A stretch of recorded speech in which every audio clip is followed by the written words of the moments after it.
That's always the best part of the program is when we start, when you hit click, and I got to wait for the fucking thing so I can repost it. So, Sorry. Sunday night, folks. This is something special. This is something new. This is, I had to make sure of something because we have a guest on here on our program tonight, Nicholas, who I think has appeared on TLDR more in the past month than I have.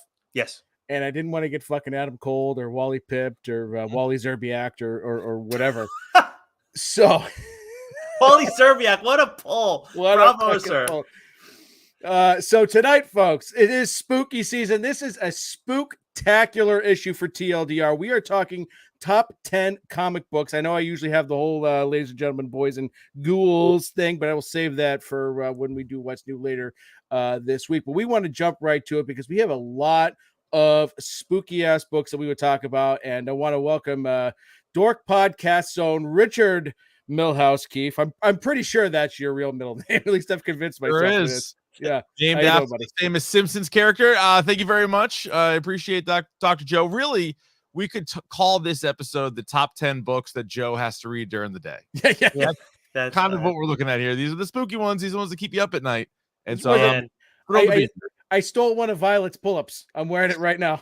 Smart. Good man. That's a great point, Rich. If it wasn't for friggin' SEO, that would probably be the title of this episode. Yeah. Wow. God, the fact we're doing it at this hour at night too. I know we always do it at night anyways, but that is I'm proud of you, Joe. There are some scary fucking books here. So yeah, we did this, was it 2 years ago now, Rich, on #Dork. We did top 10 horror comics there. We may talk about that list later because hopefully Rich still has that handy, and hopefully I remember to bring it up later. But wanted to address the scoring system a little bit because we did this similar to how you do it on Dork, but changed a little bit up here. So individual lists, like scoring is kind of the same. Top ranked comic on our individual list gets 10 points, and then the bottom one gets 1. You can figure out the rest from there. Then I added in a little bit of a wrinkle here. Multiple list mentions gets bonus points. So if a book is mentioned on 2 out of our 3 lists, it gets 1 extra point. If a book is mentioned 3 times on all 3 of our lists, it gets 2 extra points. Obviously, 1 time doesn't get any extra points. Why not?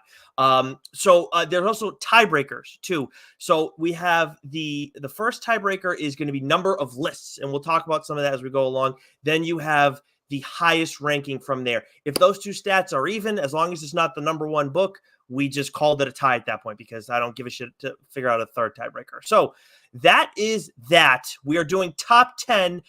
Maybe we'll get to the honorable mentions later. Let's start things off, of course, at the bottom. Joe, kick us off, please. I just want everyone to know I didn't rig shit.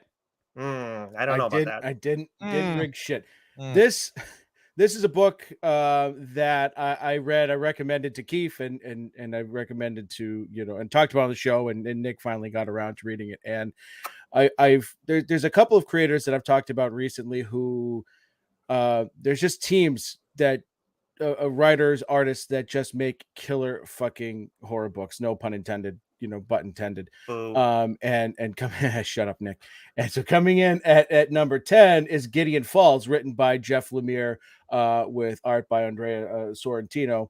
And this is from Image, but they've also, formed their Bone Orchard Mythos, which is a whole series of horror books. But when these two get together, it is some really, fucked up shit. So a quick synopsis on Gideon Falls. The lives of a washed-up Catholic priest arriving in a small town full of dark secrets and a reclusive young man obsessed with conspiracy in the city's trash become intertwined around the mysterious legend of the Black Barn, an otherworldly building alleged to have appeared in both the city and the small town throughout history, bringing death and madness in its wake. I did not fuck that up. I want that on the record. That was a tremendous read.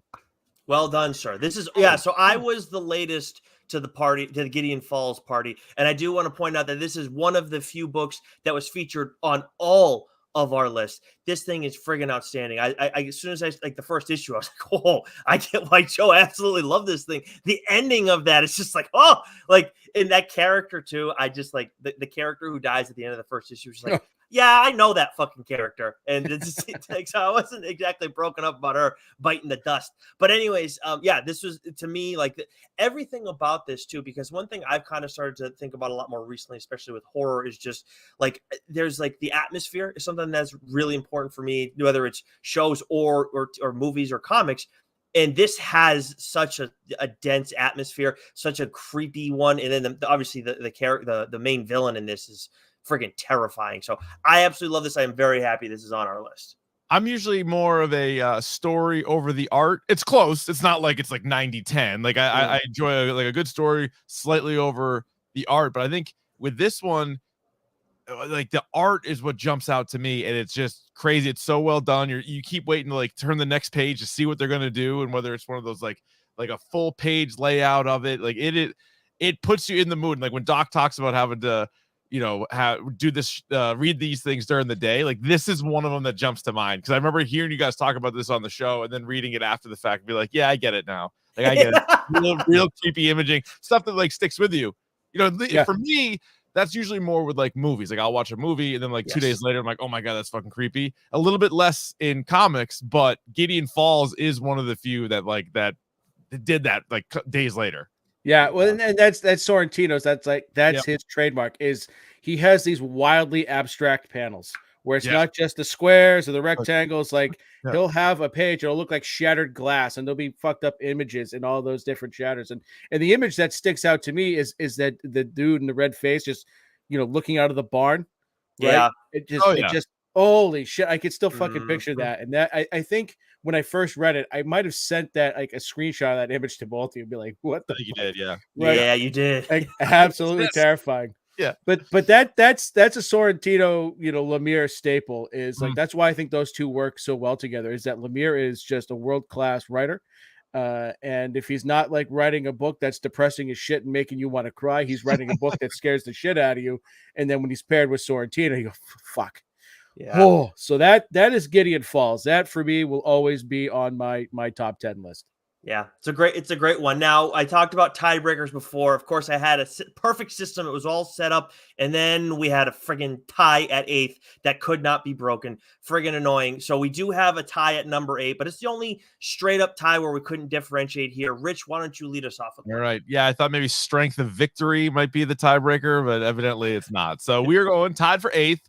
A book that could easily be number 1. It was number 2 on my list. That is American Vampire by Scott Snyder, art by Raphael Albuquerque. And this is a 34 issue run. In the first 5 issues, each issue had 2 stories going on.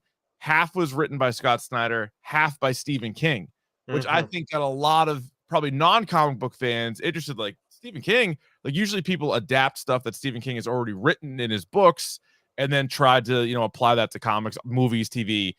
But no, like right from Jump Street, Stephen King and Scott Snyder working together on this. And it was great because they were telling stories in sort of like 2 different times. And this whole idea of an American vampire is you have a new kind of vampire. Like vampires are very old, clearly. And this is sort of a new one. And, maybe the sun doesn't affect them like other vampires would. And Skinner Sweet is the character that you follow throughout this entire series. One of the best comic book characters ever, as is Pearl Jones, who is a vampire that he turns kind of early on in this story. I don't know if I mentioned, but it was a Vertigo comic, and then they later on picked up when Vertigo shut down. They gave it like a little bit of a DC Black Label run, like a 10-issue run there.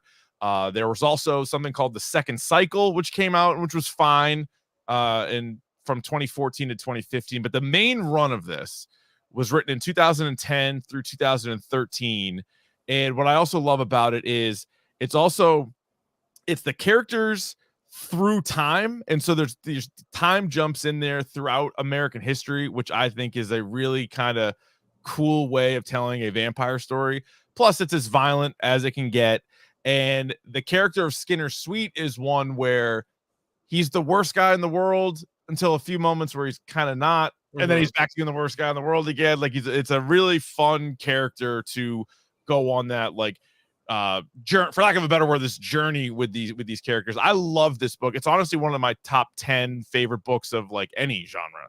Yeah, I think of all the comics I hear you mention on #Dork, Love it. I feel like it's the one that gets the most mentions. And also, too, Scott Snyder is one of 2 writers featured in like who received multiple votes for multiple books, I should say, in our voting process. Whether another one is going to come up in the course of these things, maybe honorable mention, who knows? But yeah, American Vampire is absolutely can't miss stuff. I do think that like having it this far down, I do think is surprising for some people because it is a well, go ahead, Joe. That's my fault. I No, will it's own not. up to I didn't that. put it. I wasn't on my list. But I've got to read it, Mhm. right? So Doc So hadn't read it. He didn't read it 2 years ago, and it was Yeah, it took you long. high. Not enough time. But It was high on the dork list because when we Yes. did the dork list, there's the 3 of us plus Davey, and Davey had it 1, 2, or 3. He had it super high in his, like, maybe number 1. I had it on my list as well. Okay. not to humble brag or anything, but I've read close to 2,000 comic books since then. So, Okay. Okay. But Good not for this you. one. Not the Yeah. goddamn. not the one that fucking matters though. Mhm.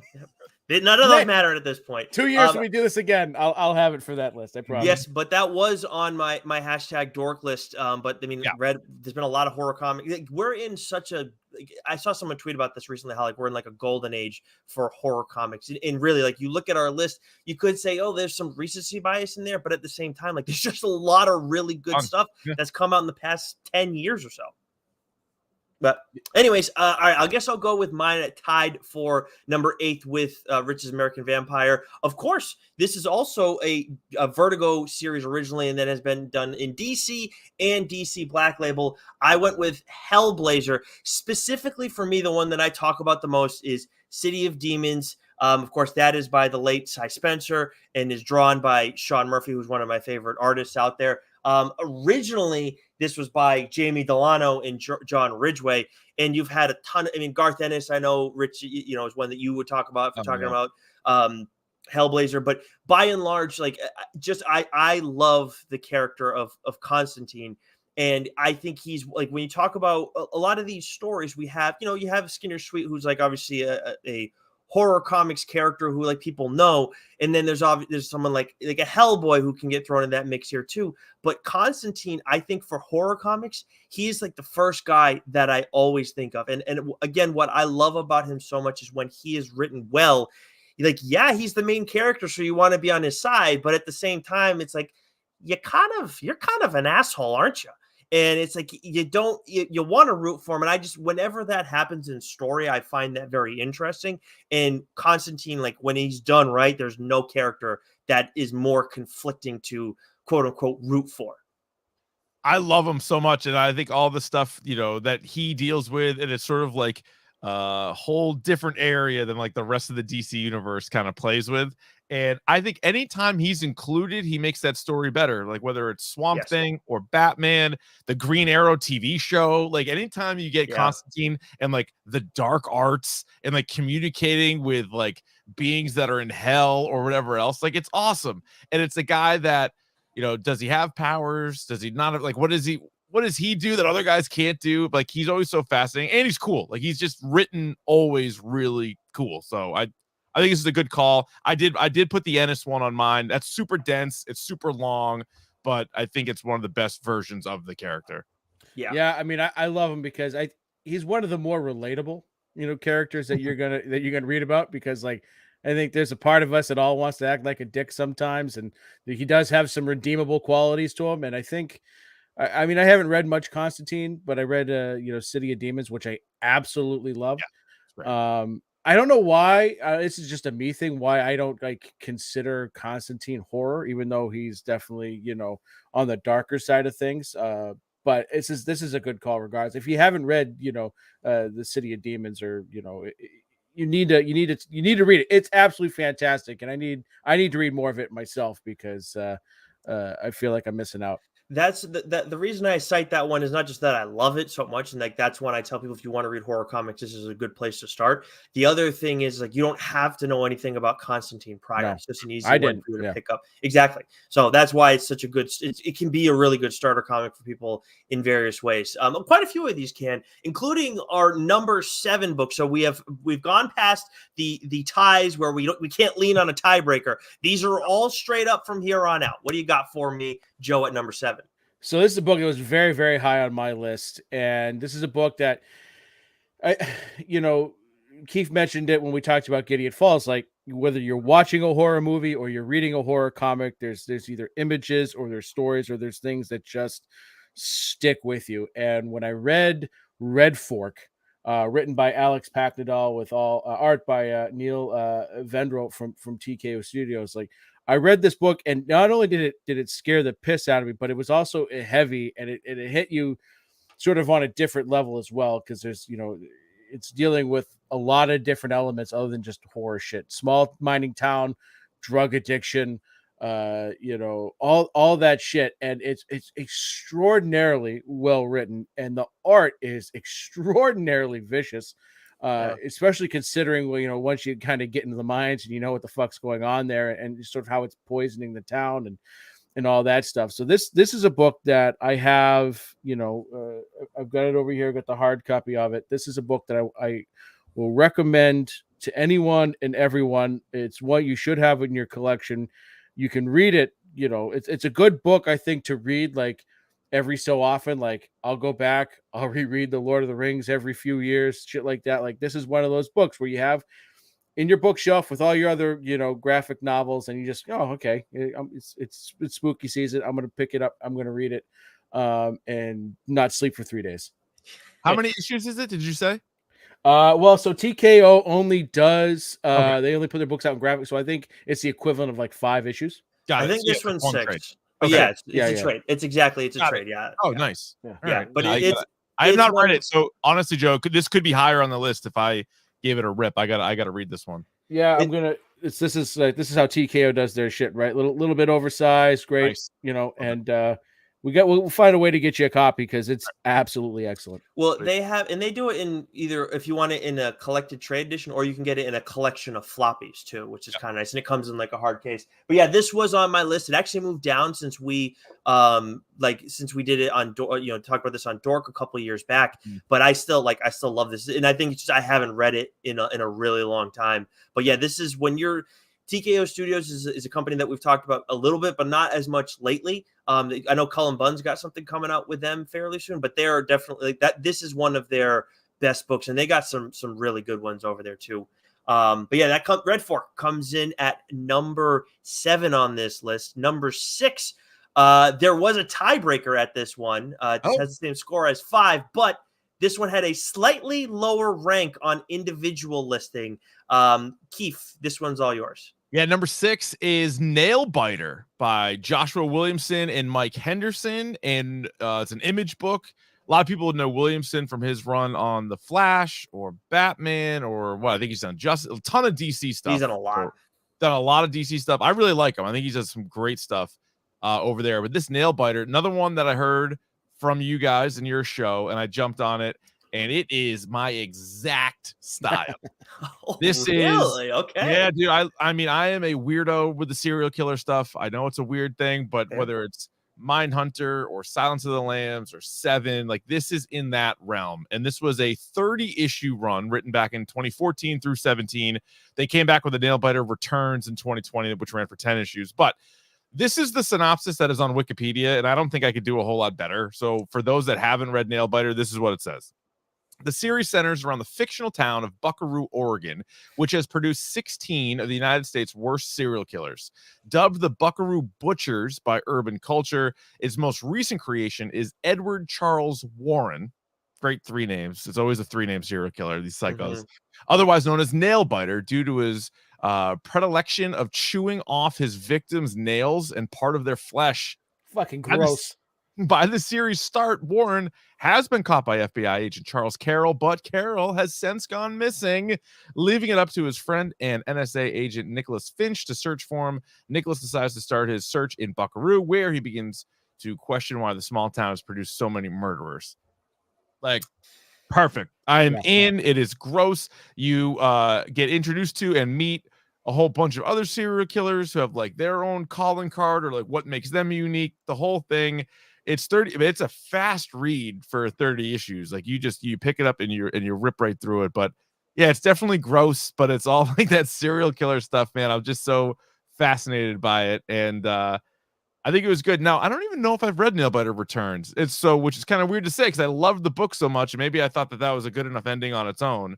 But I haven't gone back and read the 10-issue run that they came out with a few years after. It was good, right? Okay. I don't think it was at the same. It was sort of like tying some things up at the end, So 10 issues, like it was good. Like longer than that, might have lost me a bit, but it was still very enjoyable. What I love about it and Williamson's writing is that, like, especially with this, it knows what it is, and it's kind of like playing into the whole serial killer thing, sort of like what Scream does, like. Yeah. In that same sort of fact, I can't remember the character's name where he's like, "Oh, this is what's going to happen next," and that, right? Yeah, thank you. Watched that the other day, and I love that. But the art, right? It is fucking vicious, especially when it shows fucking nail biter like chewing off fingernails and shit, and it just got blood and bits. It's fucking disgusting, and it's so awesome.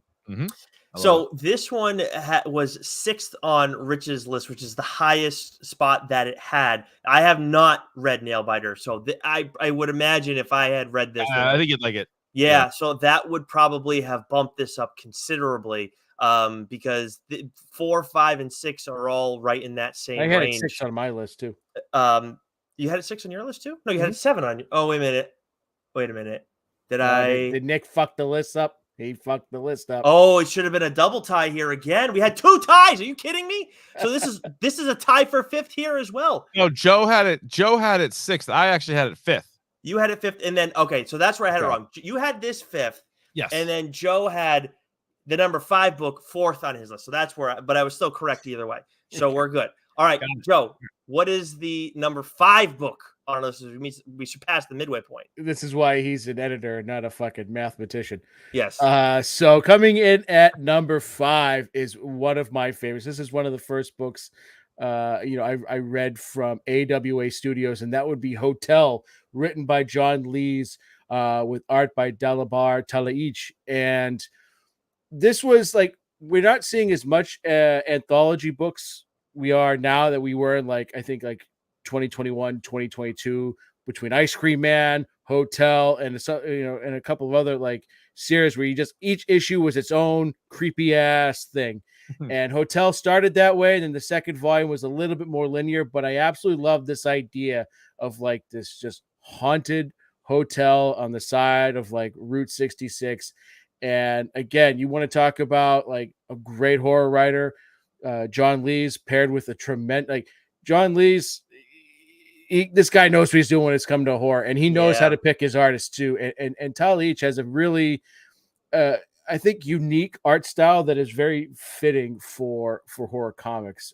Quick synopsis on this one is: you won't find it on any map, but if you happen to be driving down Route 66 late at night, you're truly desperate for shelter, sanctuary, or secrecy, you might see a battered sign on the side of the road, the Pierre Courts Hotel, where many check in and few check out. And what's creepy as fuck about this is the main the hotel, the guy that runs the hotel. He's sort of like the narrator of the story, and he's sort of intermingled in all these different goings on at the hotel. But then you've got this portrait of this fucking clown, like yeah, I forget the clown's name, but it's an odd look. It's like it's like the like an opera. Clown. Right. It's got a very specific name, and different panels you'll see the same painting, but the clown will be in different poses, and each issue revolves around a different person staying at the hotel and their creepy fucked up story, and then they kind of come together in the last issue, which I think is a great bit of writing. But Talaich, again, I say this word a lot when it comes to art, but I think it's very apropos for what we're talking about. It's vicious. And he's got a sketchiness to his art that I think adds to that. There's a fucking one of the first issues in Hotel is with the fucking mother and a baby, and that fucking demon baby absolutely scares the fucking piss out of me, man. Correct. Yeah. Well, it's funny because you guys read way more comics than I do, so I always lean on you for recommendations, and I'm always saying like, all right, what is worth reading on Hoopla? What is worth like going out and buying? And so Joe knows what I like. And so he was like, yeah, you got to go out and buy this. So the first issue of Hotel I immediately went out and bought it, not the issue, the first trade. And I think it reminded me a lot of when American Horror Story was at its best. Ooh, yeah. Like the first season. I know they did a hotel season, which actually isn't as good as the comic book, but it's very similar where you just have so much fucked up things going on, and like the imaging and stuff is so weird. And then all of a sudden, like it'll cut to like a daylight scene, and you're like, all right, you can take like a little bit of a breath. And then it's like back into the hotel again, and you're like, what the fuck is going on? Then they're like out doing stuff outside again, and it's like just a back and forth, and the number of different like characters, because again, a hotel is such a great setting because you're just constantly getting like new arrivals, and you're like, all right, here we go again. But yeah, it definitely reminded me of American Horror Story at its peak, which was really good horror television for a while. Yeah, and this is one that was in the past a little bit higher up on my list. I still absolutely love it. Still made my list. It was on both Joe's and my list. Yeah, this thing's freaking terrifying. I will say the second volume, I mean, Joe, you and I talked about it. It's still really good, but it's not on the same level because there was a lot more like it was like an overarching story for that whole bit, and it was like, okay, like it's good. It eventually like it came together, but it wasn't on the same exact level as that first volume. Still liked it, but that's kind of why this moved a little bit down the list for me and got passed by a few different titles. One of which was our number 4, which was featured on 2 lists. The rest of these are featured on multiple lists. Our number 4 is Philadelphia by Jason Shawn Alexander and Rodney Barnes, of course, both friends of the show, although I don't know if they're friends with one another. If you heard when they were on with us a while back, when a small town beat cop Jimmy Sangster returns to his Philadelphia roots to bury his murdered father, he stumbles into a mystery that will lead him down a path of horrors and shake his beliefs to their core. And honestly, that's interesting. And that's just like such a small portion of what the fuck goes on. Understatement of the century. For real. And on top of that, Rodney has gone and developed this universe. We got Nita Haw's Nightmare blog, which for like a second, I was like, oh my God, this is better than Philadelphia. And then Rodney came out with the next arc of Philadelphia. And I was like, oh, okay, I'm sorry. I'll shut up now. And then he comes out with another amazing one and then ends. I think he's now 5 arcs in, and whatever the last one was, we get this jaw-dropping ending, which is what we got to talk to him and Jason Shawn Alexander about. You can say it. It's been long enough. Well, okay, but this is like a thing that we might get new readers. Maybe they haven't read it. I'm gonna hold that one. But like the first arc is outstanding. It just gets better and better. But then like the 2 most recent ones, again, I think it's 4 and 5, are like out of this world. Even in comparison to the first couple arcs of this story. So an absolute must read for horror fans. And then again, when you talk about like when you bring up like sketchy art style, like Jason Shawn Alexander is one of those people that you absolutely think of. And there's been other artists in the mix on this one too, but he's the primary artist here. But the imagery, the vampires that we get in here, and then we get some werewolves mixed in as well. They are like, sometimes like we live in the post Twilight age where like sometimes vampires are like pretty or whatever. Not these fucking vampires. Not when they're ready to get after it. At least they are nightmare fuel for sure. I'll tell you what. Even though Abigail. Yeah, that's fair. Sneaky gets it. Sneaky gets it. Yes. Sneaky gets it. But I'll tell you this too. Like Jason Shawn Alexander's art might be the most gruesome and vicious on this list. Second only to maybe who comes in at number 1. Okay, yeah, I was gonna say it's him at number 1. I think no, that's probably true. And this is one where this was really high on the dork list a couple of years ago, and I didn't even have it on my list. And it's crazy because there's so many. I think I had it, and then I took it off, and then I was moving it up, and I was moving it down, and I was joking around with actually both of you guys, I think, before, saying how like we could do a top 50. Like there are all of a sudden over the last 3 or 4 years, there are so many, especially with the indie books, so many really good horror stories that have at least 5-6 issue runs, some even a little bit longer. But I really like my top 10. I'm like I stand by my top 10. But then there's like 5, 6, 10 other ones that I didn't put on there, including Philadelphia, including Hotel. I love both of them, own both of them. But I was like, I gotta kind of find a way to like shoehorn in a couple of these other ones. But yeah, it's a good time to be a horror comic fan for sure. Yeah, it's like the parsing this down. Like I had the last 3, I definitely rearranged like towards the end when we were making our list, and I had some that were on the list that ended up getting bumped. So yeah, there's some. This is very difficult. I think if we did top 20, it would have been easier, but we don't have top that kind of time. 25. We Yeah. got time. We got time. Well, you know what? Maybe we'll get into those a little bit later. But we are through 4 so far. So 4 through 7 were kind of in a similar range in terms of points. They cracked the double digit range. Then we get 3 through 1, and there's a little bit of a separation. We see a few that these are all towards the top of our lists. Although this is the last one that wasn't featured on all 3 lists, Joe. But this is one you didn't have on your list, so I'm going to let Rich talk about number 3. All right, number 3 was number 1 on my list. It's one of my favorite comics of all time. It's what really got me back into comics and like just now love it forever. The Walking Dead by Robert Kirkman and Tony Moore, and then Charlie Adlard came on, replaced Moore, and was on there for the majority of the run. Image Comics, 193 issues. So it's kind of crazy comparing it to some of the other stories that we really like that had 5, 6 issues, even 30 issues, like 30 issues. Like, oh, that's a good run. Like that Nailbiter had, or American Vampire had. 193 issues. And this is one it's all of it is in my collection. It was the TV show first for me that I saw, like a lot of people, and then I was like, I got to see what's going on here. And then because both ran for so long, I was able to fully catch up with the whole comic arc before the book came to an end. And yeah, like the show, there are a few issues, like a few episodes where you're like, all right, let's just get to the next one. That's going to happen when you have 193. But even the ending kind of came out of nowhere. And I was reading something about how, there were thoughts about maybe even having like a 300 issue run. And then Kirk was like, I don't have that in me anymore. I'm kind of done with it. He even kind of got to a point where he wanted to in his head a little bit sooner. And he's like, it doesn't make sense to kind of force it any longer. But no, I love it. And it was very clearly gonna be a great TV show. It was just made for it. So many good characters, so many crazy moments where they kind of set you up for something. And the art is really good in this. Like the black and white, I think, works perfect for it. And I don't know, you just go on that journey. I love like post-apocalyptic stuff.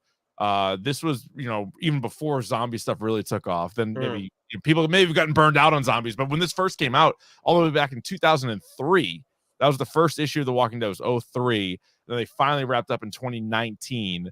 But like I said with American Vampire, like just talking comics in general, like if you're including Batman, you're including Daredevil, like I'm putting The Walking Dead and I'm putting American Vampire up there with anything.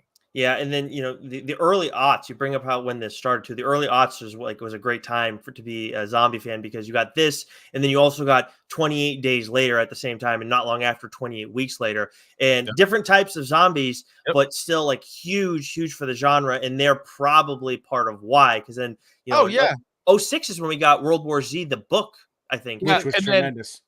Zack Snyder did the remake of Dawn of the Dead, written by James Gunn, and that was in 04, I believe. And that was awesome. Like that was incredible. That sort of like brought people back to the Romero movies, and it brought back people really into zombies.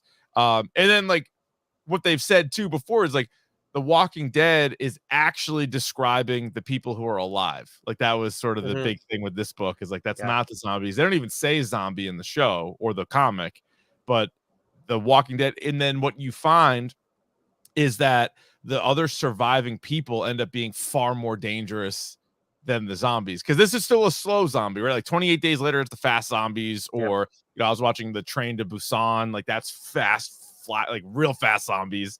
This is slow ass moving zombies, but you run into all these different people that are just so protective of their area or whatever, and it's just human beings not wanting to work together is like kind of what ends up being most of this story, which is great. And then all of a sudden, like just when you think it's just that, then yes, somebody gets bit by a fucking zombie, and then you got to go from there.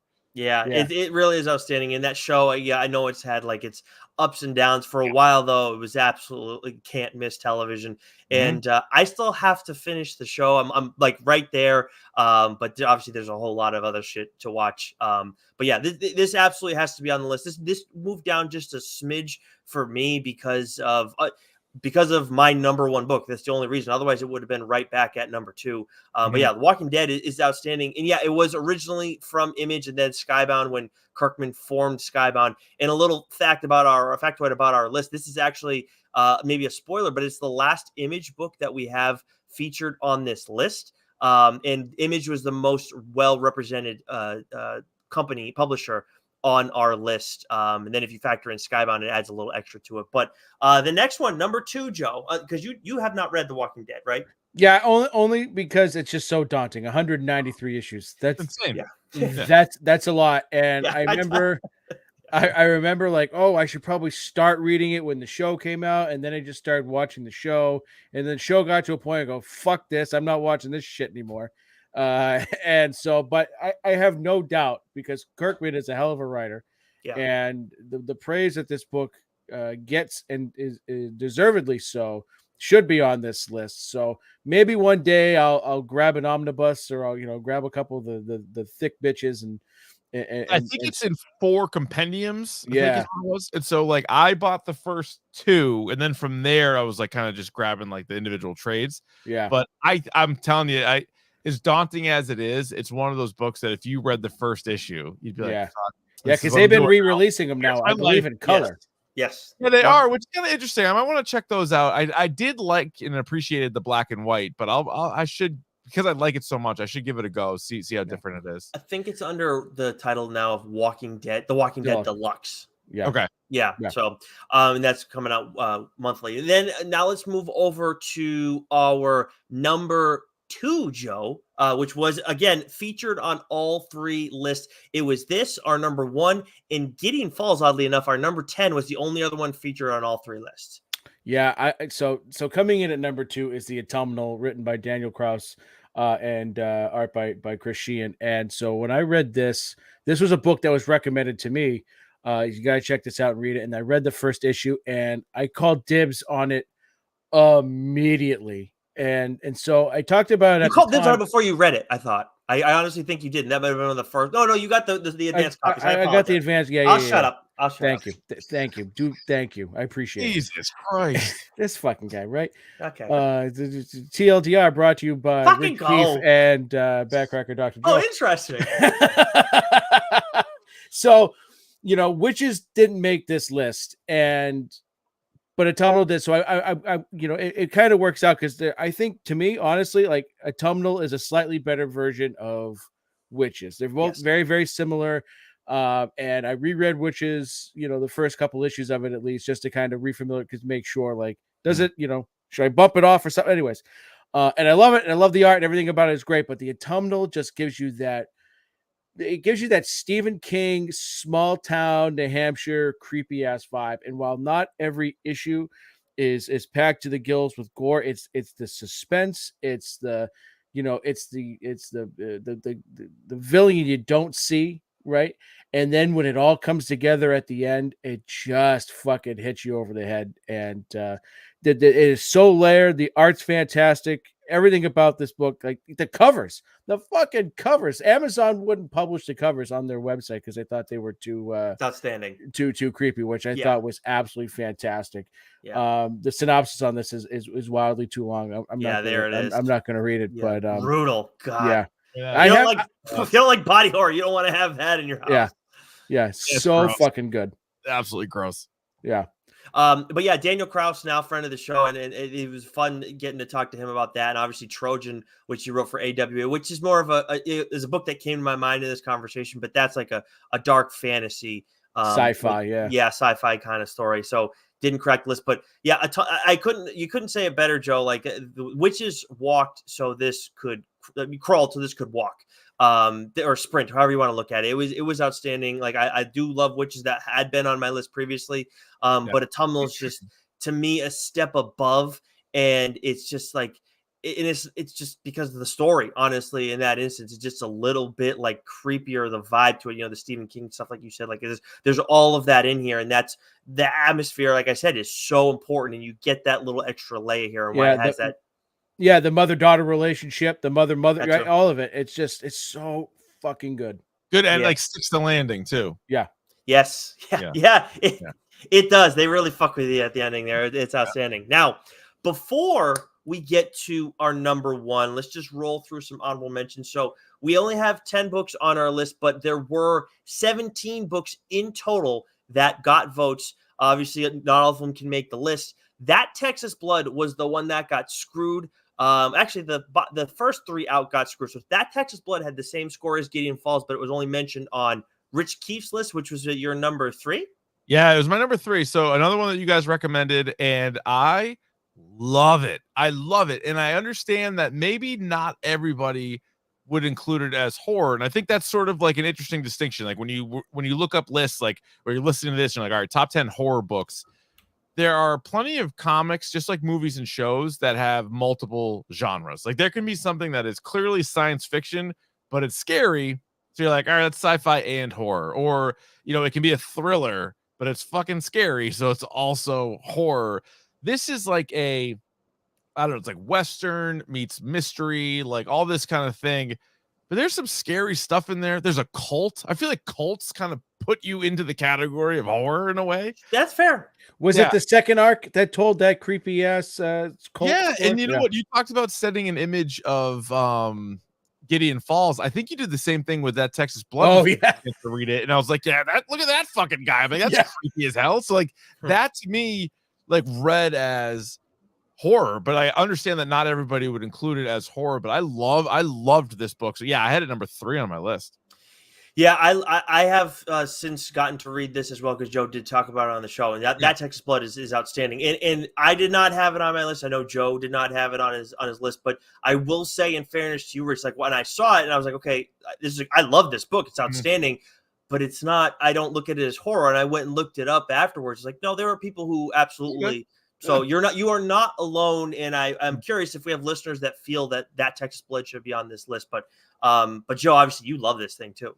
Yeah, I mean, it's just, again, it's well written. The art style fits the story, right? You got that, those pastel sort of Western, colors to it. But when you get violence in this book, when there's acts of violence, holy shit! And then I believe it's the second book, the second arc, that's revolving around kidnappings and the cult, like that 100%. 100% it is, because it the suspense, right? Because every panel of every page, when you flip it, your heart's beating just a little bit faster, because there's a deadline, and you can feel it. It's palpable from the main character, because he's trying to solve what's going on before it's too late, and that's what makes, I think, horror.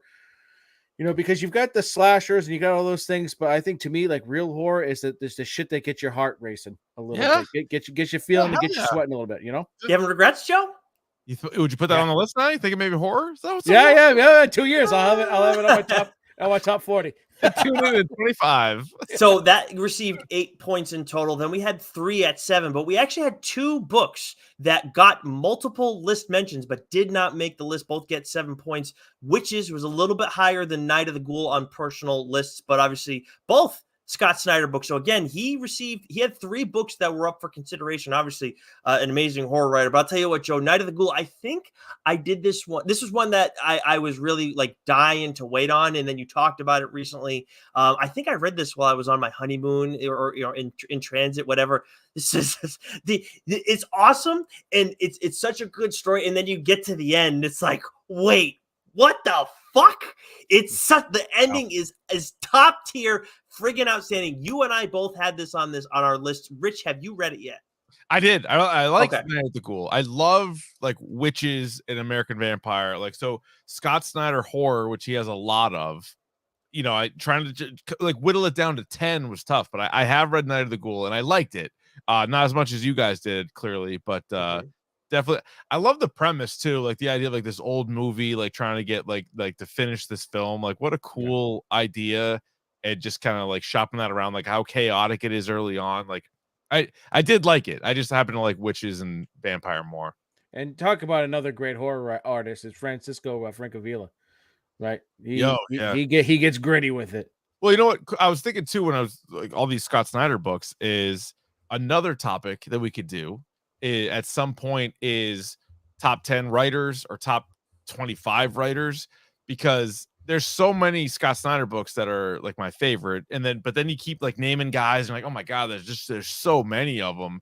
But like It's we're not. talking, yeah, there's so Okay. many guys that have like that can do horror. They can also do superhero stuff. They do create their own stuff. Like it's like bounce around. Like the guys that can do like a whole different variety of books is super impressive to me. Yeah. We need this is not a horror book. I need Richard Keefe to read Sex Criminals with Katie. Yeah. Okay. Oh, geez. Read it together. Wow. Read it together. Make He's sure gonna keep Stacey's asking not about around. that. He's like a couples counselor all of a sudden. He's like, you know Yeah. what I need? I Yeah. was reading this. I was Act reading this this out. in the fucking while Violet was taking dance classes, and I'm in the fucking waiting room, and I'm reading it, and I go, "Oh shit, got to put this away." Yeah, like, But no, seriously, I say that because I let Megan read some of it, and Yeah. she goes, 2 men wrote this book. Oh, And I said, yeah. And she's like, she was absolutely blown away. It's a great story. But like Zdarsky's art and like the hidden shit that they put in there, like in the background, and like yeah. it is fucking hysterical. check it out. That's my chip.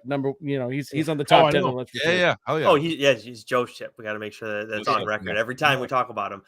So then we got number 14, also getting 7 points, was The Sandman, which Rich, you had that on your list at what was it, number 4? Yeah, I mean, obviously 4. So like there's so many, like, and we talk about Hellblazer with like Ennis, or like you can talk about like Alan Moore's Swamp Thing, but I think like Neil Gaiman's Sandman, it's a really long run. I loved the show adaptation, loved it, and like some of the key stories that they did in the show were incredible reading, like as the book.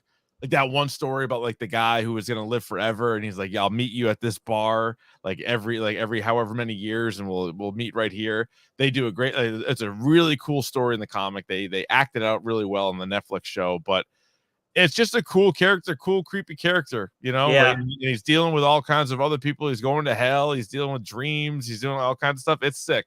Yeah, Joe, it's not just the Corinthian, Joe. No, I know that's your problem. Yeah, but there's other scary stuff too. There's some other Doc's out on this one. Yeah, I say I look at this as dark fantasy. That's why it's not on my list here, because this Sandman's fucking outstanding. Neil Gaiman's one of the best writers, period, of our lifetime. He'd be on that top 10 list. Easy. Oh yeah, 1000%.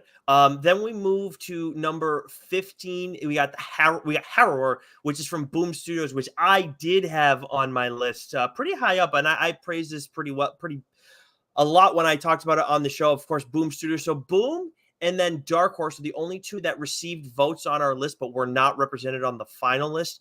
But Harrower, honestly, in the end, Harrower kind of got screwed, because I think, Rich, you will like it based on what you like from horror movies. And then, Joe, you have not had a chance to give this one a look yet either, but Harrower is friggin' outstanding.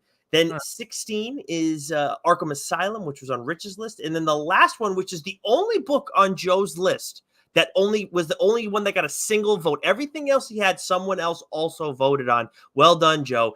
Sacrament from AWA Studios, which we both have read, Rich and I, and I fucking love it. I thought about it. So I had Gideon Falls 10th on my list, and I had at one point I had Philadelphia there, then I had Hotel there, then I had Sacrament there. Like I was like swapping them out. I'm like, who should I put there? And I ended up with Gideon Falls, but it literally could have been any of them. So I really, really liked Sacrament. As for Arkham Asylum, like we did a top 10 Batman books. You guys were on Dork a couple of years ago. I think it was actually one of the most listened to episodes that whole year. It was a big episode. So you guys did a hell of a job. Look at that. Glad we have the same effect that you have on our show. That's good. But Arkham Asylum, like the art in that is really what makes it horror. I don't know how many other Batman books are technically horror. Even something like The Long Halloween, which is my favorite. It's it's Halloween, but it's also it's more of a whodunit. It's more like it's not really a horror book to me. But out of all the classic Batman ones, I feel like Arkham Asylum is in this genre, and that's why I had it on my list. So what was the other ones that you had? Now that we've kind of gone through all these other honorable mentions here, what were the ones that you had that like just missed your list? Well, so one of the ones, it was more, not that it missed my list, it would have been like number 1, but I don't think it's horror. But do you guys consider, and maybe you don't because it's not on your list, but could you make a case that Preacher is a horror book? I had on consideration. I had on consideration list. Because if it's horror, it's number one for me. But I'm like, maybe like it's a lot of other stuff and like yeah, that's why I kept it under consideration because I don't strike that I don't. To me, that's not a horror. It's a fucked up book. It's Some crazy. fucked up shit that have that, but I don't consider But that you're dealing horror. with like I don't know, like heaven and hell, and like some of the stuff. Yeah. There's a vampire in there, and like I don't know, that's kind of walking down that line of horror. But like for some reason, it's not because so I left it off obviously for that reason. But it was more fighting over that. Like I already talked about a lot of the other honorable mentions, like you like the ones that you guys had on your list that I've read, I really liked. But yeah, Preacher was one where I'm like, I don't think so. But Preacher, like Saga, I almost put in their own fucking separate category of what they are. It's whatever Preacher is. You could probably put them in their own category together and just label it. It's just Preacher, right? Saga, right, and then everything else, right? Fucking nuts. But yes, that is one that's like in that conversation. It's like I just don't think from a genre standpoint it makes sense. Yeah, for sure. A couple books I had. One that I recently talked about on the show, Road of Bones, which is we talk about teams Richard Dueck and Alex Cormack. Road of Bones, Sea of Sorrows, and then Breath of Shadows. All very three distinct stories, and even like Cormac's art is different, sort of, and a lot of that has to do with the colorist, which plays a tremendous role. But those are all like really great horror books. Like, are they top 10 for me? No, they fell just short. But if we ever expanded this to top 25, they might make it on there for sure. Yeah. I mentioned earlier, Joker, Harley, Criminal Sanity. I read that for the first time when we were doing our Black Label books, and again, that's maybe you consider it more crime and mystery, but there's this heavy serial killer element to it, and the art gets vicious in that. And there's there's definitely some moments you go, that's fucked up. Then there's like books like Lock and Key, The Silver Coin, Crimson Cage, also by Alex Cormack and John Lees. Year Zero. If you guys love zombies, like this is a book. Right. Hey, listen, if you listen to fucking TLDR, you need to go and buy Year Zero, okay? Especially Volume Zero if you can find it anywhere. Brag. But yeah, like that's a World Tree, which I just had you guys read recently. Like, is that a horror book? Is it just seriously fucked up? But like I thought about it. I thought about it. I know that's probably on there. I saw JT in the chat had World Tree and Something Is Killing the Children, which I'm surprised, Joe, I know you've been a big proponent of. It's one of my favorite books. I don't. To me, that's not horror. It's just a really good. It just. I don't know. It was on our list for Rich's thing. It's close, dude. I think, yeah. Like I was surprised that you had it off. Something is killing. It's become less about monsters lately. Than it was to start. I've only read I think 2 or 3 trades of it, so maybe I'm not. But like World Tree question Joe on this. World Tree was bananas to me. I read that too, but I don't know if I included that as horror. Right. Like I had like the Dollhouse Family, which we talked about briefly in the Black Label episode. 30 Days of Night, which was on the dork list, the Great Vampire comic, and then Alan Moore's run on Swamp Thing. I think you'd probably have to consider that horror, and that was insane, obviously. Also, the creator of one John Constantine as well. In Swamp. Correct. Yes. Yep. Yeah. So, but yeah, those are some great ones. And Something Is Killing Children had been on my list. The one that got the bump that almost snuck its way in, Joe, that I had fallen behind on for a long time, was really pissing you off, was The Silver Coin. I went back, finally got to read the second volume, and it's like, God damn, I forgot how friggin' good this is. Yeah. It's so good. I mean, we have, this is an anthology. Hotel is an anthology. They're like horror anthologies, like by one writer or outstanding. Silver Coin is by one artist with a mix of writers. Tynan gets in the mix. Zdarsky and Kelly Thompson and Lemire. Lemire, Jesus Christ. Lemire's the one. I got to go back and read it because that was the one I didn't like, but it was because the art was so like fucking nasty. Like worms coming out of people's eyes, man. Fuck that shit. Fuck off. Something Is Killing the Children was in my honorable mention. Crossed, which is Garth Ennis and Jason Burrows. They're back together for AWA. That's fucking horrifying shit. Right. Year Zero. And then the tough one for me is Bunny Mask. The second arc was not as good as the first arc was. It was still good. I'm still going to read it if there's a third, but obviously it's from Aftershock. There's a lot of issues over there. But the first arc, there's like I would definitely. This is one of those few instances where, like, if I had to read this at night, I would be fucking rattled because every time Bunny Mask comes like on screen or on page, however you want to look at it, I get a fucking chill down my spine. Even talking about her bothers me, man. She's an awesome, awesome character. What? So JT Devine just saw us. Year Zero is an absolute home run. Damn straight. You see the cover. You see the fucking cover. You know what's up. Now, before we get to the number one, a couple things I just wanted to mention. So, from honorable mention ish, if you like horror, Rich and Davey just did horror comedies over on #Dork, which is an absolute must listen. Horror comedy, Where Monsters Lie. This came out from Dark Horse Comics in the past year by Kyle Starks. If you like horror, you like horror comedies, absolute must read, friggin' outstanding. If we were doing horror comedies, this would be my number one, but I don't know how many of those we really get in comics. I'd Hate This Place on there too. That's a really good one too. Another one that's labeled fantasy horror comedy is The Dark Room, and that is by Jerry Duggan. And I just talked about this on the show recently. The second volume is coming out right around October. Really love that. And that just comes out straight as a trade. So right in your wheelhouse, Rich, you can just pick that up right away. Yeah. And then the last one, Joe, before you say anything else, this is a promising start. Okay, just putting it on people's radar if they haven't already read it. I finally got a chance to read The Devil That Wears My Face. This is a Mad Cave joint. Oh, by what David, a title. Yeah, David Papose and Alex Cormack, who we've talked about quite a bit. We'll talk about a little more in a second. Oh my God. If you like exorcisms, this is right in your fucking wheelhouse. Now, Rich, if you're going to give it a look, you may have to wait because I know you like to wait a little bit. But this is the first issue came out earlier this month. I'll definitely check that out. And I have dibs on this, just so everybody knows. Joe and I talked about this off air. Anything else, Joe, though, for you before we get going on number one? Yeah, real quick. I was talking to Nick about this before we got started. So a book came out last week called Beneath the Trees Where Nobody Sees, written by Patrick Hovarth. And so there Tony Fleeks came out with a book a few years ago, Stray Dogs. And you flip it open and it's fucking dogs, right? It's animals. And I didn't fucking read it at first. I thought it was silly. And then I actually sat down and fucking read it. And it was great. I absolutely loved it. Talked about it on the show. Typically, when it's a book about like fuzzy, cute little animals, I'm not going to read it, right? But I saw the cover for this book, and it's a female bear, dressed like flannel shirt, mom jeans, and she's dragging a bloody bag behind her. I said, this looks interesting. And so when I grabbed the book, I'm flipping through it, and it almost looked like a Berenstain Bear kind of book. This world full. And you're reading it, and it's a small town, and the main character is this female bear. She works at a hardware store. She's very pleasant, very polite. Everyone loves her. She says, I got to go run some errands. And her whole thing is that whenever the mood strikes, she goes to neighboring towns or cities, picks someone out, and fucking kills them.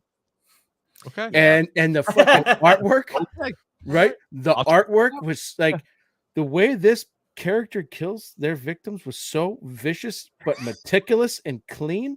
And it's just like this happy-go-lucky. Think of like Dexter, and how meticulous Dexter was in doing his shit. That's like this, and then something happens at the end of this issue, and I go, animals be damned, I am all fucking in on this.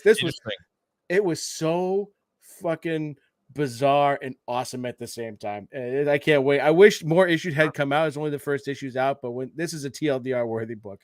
Yes, this is the thing we're gonna have to revisit every couple of years because again, there's so many awesome horror comics. Because that's one that sounds like that's an outstanding first issue. That's a little serial killer shows. We're getting into Rich's wheelhouse there too. Yes, seriously.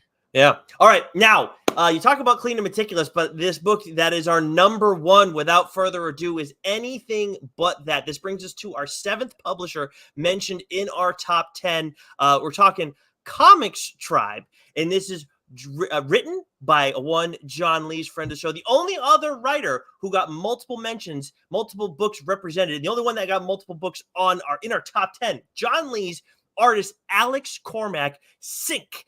Absolutely the most fucked up book I have ever read. With an amazing fucking story from start to finish. Joe talked about this on the show, and the second I gave it a look, I was like, oh my God. I absolutely have to read this thing. and it's available on Comixology if you want it. I got it, the hard copy, when the second volume came out fairly recently. You also have Dig. I actually got the trading cards that came with this thing too. Oh, It was nice. that good. So a forgotten East End district of a warped funhouse mirror vision of Glasgow, Scotland, Sinkhill is a hive of crooks, deviants, and killers, and ordinary folk unfortunate enough to live among them. If killer clowns prowl the streets in a blue van, a shovel-wielding vigilante in a fox mask serves brutal justice after dark, and the last bus home is always full of corpses, well, pal, you must be in Sinkhill. So fucking representative, so fucking good. Absolutely must read if you're a horror comics fan, without question. Your mic's off, Doc. Joe, god damn it. Oh, god damn it, amateur hour. Oh, I just been Serbiac. I was so excited. I got my books and my metal trading cards. I just wanted to share them. God. These are my things. I collected them. With my Should toys. I have bought this?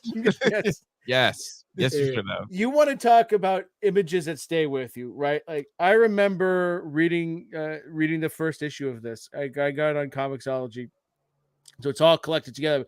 But the end of the first issue. Now you talk about clowns and not liking clowns. I never really had a thing about clowns until I've read Sink, and the image of them with the fucking red noses with nails in them, right?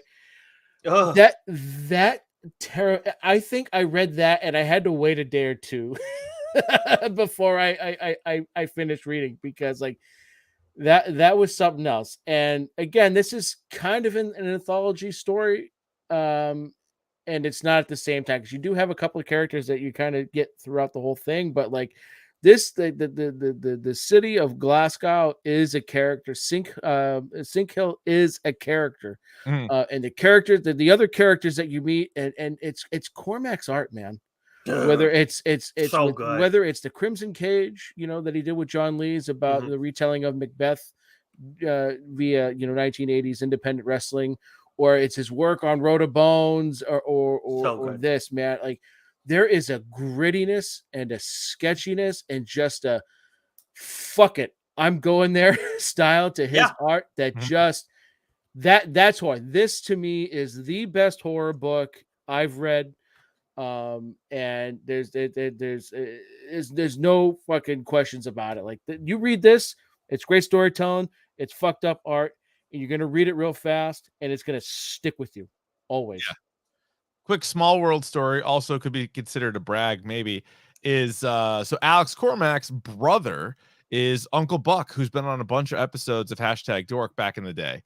And this was, I think, right when Sink came out. Me and like Davey and Uncle Buck were at one of the Comic-Cons, and Buck was like, oh yeah, like my brother's actually a comic artist. And I'm like, oh, that's cool. And he's like, here's one of the comics that he's working on. So he gave me the first issue of Sink. No way. Yeah. So this was probably right when it came out. And so he's like, yeah, it's pretty good or whatever. But he didn't like oversell it at all. And I remember going home. I loved the cover. And this is the one where you have, the fucking fox mask holding the shovel. Oh yeah. Bloody shovel. So that's what it was. And so I'm like, I didn't know what to expect. Obviously, it's not Marvel. It's not DC. It's this guy's brother. So I'm like, who the fuck knows? I'm like reading it. I'm like, this is fucking insane. I'm like, this is so good. Yes. And then, because me, I'm more of a trade guy. So I kind of fell out of it. It wasn't easy to get like the other issues of it. And then once I heard you guys talking about it on the show again, I was like, oh shit. I'm like, I got to go back. And then so I did. I went back and read everything that they've put out. And I was like blown away. I'm like, yeah, this is insanely good. I'm like, I didn't even tell Uncle Buck just how good it was at the time. And obviously his brother, Alex Cormac's killing it. Like he's got a whole bunch of stuff. I've heard you guys mention his name a lot on the show, not just horror stuff, but definitely horror stuff. And so, yeah, he's one of the artists to follow in this genre, no doubt. Yeah, he really is. I mean, this is he what's the one that you got coming out now, Joe? It's him and Duick, right? At Dark Drive Horse? Like Hell. Drive Like Hell. I'm very excited to check that out. We do have that copy. I meant to check it out beforehand. But the other thing with Cormac too, now I know Lisa Moore did some, at least in the first volume, did some coloring, but Cormac does a lot of his own coloring from what I remember. And his illustration, like the way he does blood and guts and everything is it's so good. Perfect. It's It's awful so in all the right ways. But yes, the thing that's really cool about this too is, again, like when we talk about with a lot of other stories, like, yeah, you get a character who like maybe you can latch onto, but like the plot is maybe what's a little bit larger, more interesting. Where you have like a Constantine or a Hellboy or these other characters, having Dig, who's not in the mix all the time, he's a really cool character. And also, again, not necessarily like he's kind of a hero, but he is really an anti-hero. Like he does shit to get the job done and save the day, but he really doesn't want to get more involved than he has to. Yeah, his singular like trade that he has that just revolves around him. Absolutely excellent. And you know when you see that fox mask, you know some shit's gonna happen. And I remember when we were talking with John at the time, and because we hadn't read the second thing of Sync yet, it was coming out. And he said, "Oh, there's one story that's my absolute favorite. You'll know it when you get to it." And to see Cormac draw with such violence and vigor, someone getting beaten the shit out of with a dildo was fucking tremendous. Yeah. You don't see that every day. Yeah, I think John said that was that's his favorite thing. It's one of his favorite issues. But nice. And there's more Sync coming. I mean, that thing got funded like John doesn't need any help funding anything Sync related. That thing got funded on Kickstarter in like 2 seconds. I literally within an hour. I think it was fully funded. It's that fucking good. And that's and Joe, we've talked about it before. I think John said it to us. Like that's what got him the job or maybe Axel may have told us that way back. That's what got Axel did, the job to write Hotel. So I mean, John's very good at that. Obviously got The Nasty, which is another horror story, more like horror. He's got horror comedy to it. But anyways, so that is our top 10 list right now. I'm curious how much it differentiates from the dork list, Rich. But we got number 10 starting from the bottom, Gideon Falls. Tied for 8th, we got Hellblazer and American Vampire. At 7, Red Fork. 6, Nailbiter. 5, Hotel. 4, Philadelphia. 3, The Walking Dead. 2, The Autumnal. And number 1 is Sync. How similar is that to the list we did a couple years ago? It is pretty similar. I fucking don't have the list in front of me, obviously, because I'm an asshole. But I think it was like 8 of the same because Sync wasn't on there yet because we hadn't all read Sync. But the Autumnal was, Walking Dead was, Philadelphia was, Hotel was, Nailbiter was, Red Fork was. I think Hellblazer.